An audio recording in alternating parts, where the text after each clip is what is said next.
All right, I'm here at the dialysis center, and we're gonna install a Yale digital lever lock and a new door closure.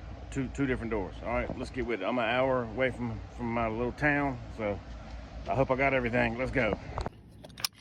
So here's the lever lock.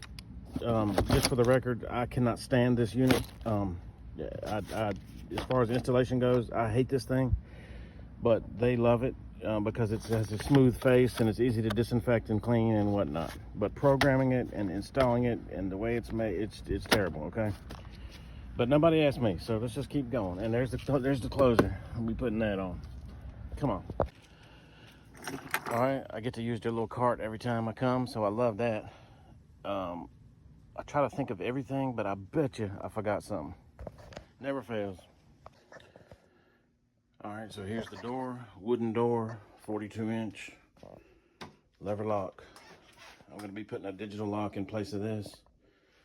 And I like that there hasn't been a digital lock on here before. I like that I get a clean slate. So hopefully I won't have to use any aluminum plates or anything like that. And hopefully this will be a clean install. All right.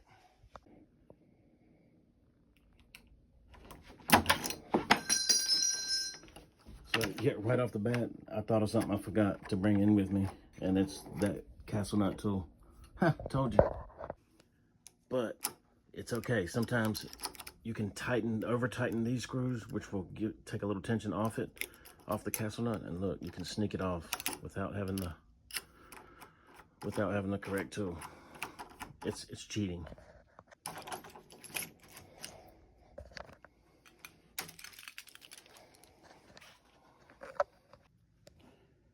Part of the reason this lock is such a pain for me to install is because it calls for a 3/4 inch hole for this post and this wire. But look how long the wire is. It's hard to get it plugged up into the other side. And then where do you put it? I've tried to do it like that. It doesn't collapse well. It's like stiff and super awkward. So what I've found is to go up to 1 inch on this hole and it'll let me get a couple wraps like that, which takes up the perfect amount of slack. It's awkward, okay? This is a weird little shortcut that I've learned.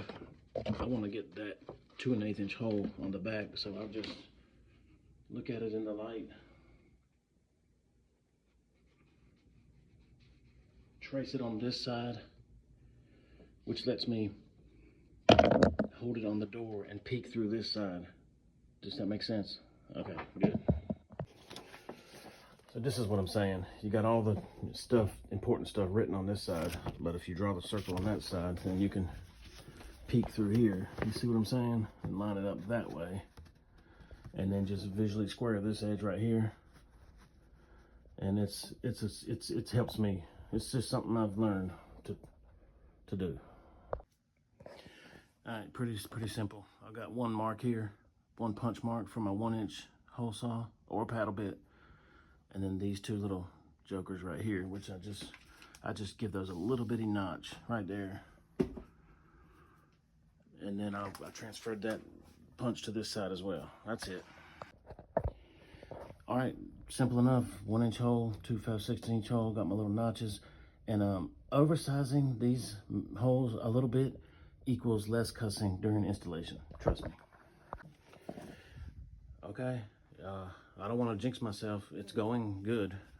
I've got my wire mounted correctly. This is the one I was telling you about. It's such a pain that I found that you can get 2 scrolls around it like that, but you have to do all that while this is plugged in and you got, both hands full, and it's awkward. Well, let's try that. Gosh, that was super awkward. Never fails. It's like 20 minutes later of trying to get that plugged in, wrapped around, cinched up, not pinched, all that. But it's going good.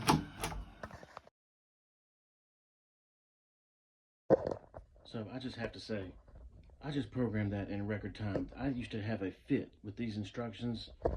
I've probably done about 10 or 12 of these total, and they're like several months apart. Anyway, maybe I'm just getting I'm learning, okay? That went good. She programmed. Come on. Okay, one last thing. I always do the slam test. You want to make sure that by chance, if this dead latch is actually falling in the hole here, then it'll put this in a bind, and that leads to problems, okay? So I'm checking these rubber bumpers because I've got these in stock if I need to replace them or take them out. So you hear that's the first click, you know.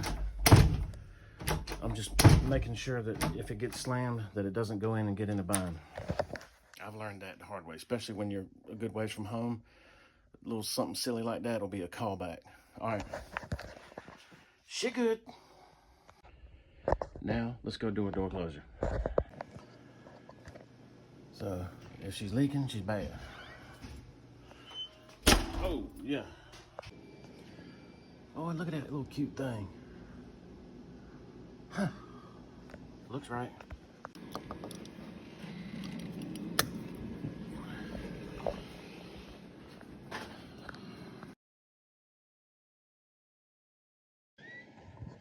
All right, check it out.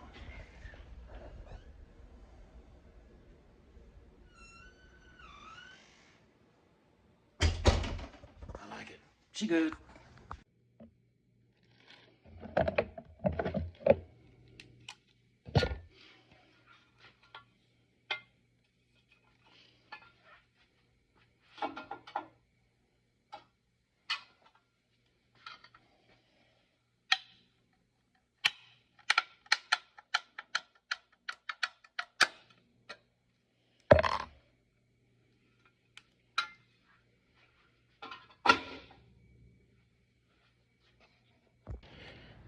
All right, that went good. Anybody that does this type of work or any type of service work, you know about some while you're here work. So yeah, he just now told me, oh yeah, while you're here, can you look at that digital lock? It's just always unlocked. It's stuck in passage mode. It's never it never actually locks out. While you're here, you know. Oh boy. So let's look at that. Oh my gosh. So after like literally 40 minutes of me troubleshooting this and reading the troubleshooting directions, I did a factory reset the pin code, enabled the auto lock, which I guess was disabled, but also this door was slamming like crazy, which a lot of times causes havoc. I won't bore you with all those details. It's done, and now she's locking every time, so she good. While you're here, let's go. But with all that being said, I just looked at the clock. It's 1 o'clock. I got here at 10 this morning. You know, that ain't bad, okay? That's a lot of crap, especially that troubleshooting crap. But anyway, I'm out. I'm hungry.